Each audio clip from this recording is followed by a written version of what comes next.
Welcome to the Genius Factory. Enjoy the video.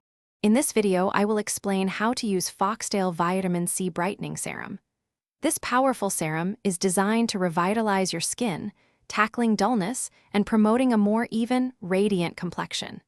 It's packed with vitamin C to help diminish dark spots and boost your skin's natural glow. Incorporating it into your daily routine is simple, and you'll love the results.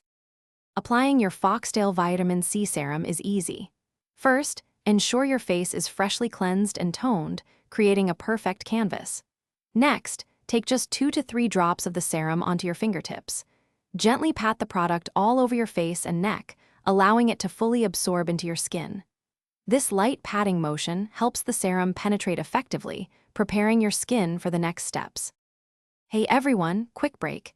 If you're finding this video helpful, please hit that like button and subscribe to the channel for more skincare tips. On another note, make meal prep a breeze with these fantastic leak-proof containers. They're perfect for keeping your healthy meals fresh and organized. Check the description below for the link and other amazing deals. Now, let's get back to the video.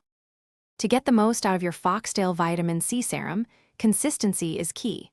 Apply it every single morning to see the best brightening results over time. Crucially, always follow up with a broad-spectrum sunscreen, ideally SPF 30 or higher, to protect your skin. Also, store your serum in a cool, dark place to preserve its powerful ingredients. While using your serum, avoid a few common pitfalls. First, resist the urge to use too much product. Just 2 or 3 drops are perfectly sufficient for your entire face. Second, never skip your sunscreen, as vitamin C can increase sun sensitivity. Finally, always perform a quick patch test on a small skin area before applying it all over your face. Thanks for watching. If you found this helpful, don't forget to like and subscribe.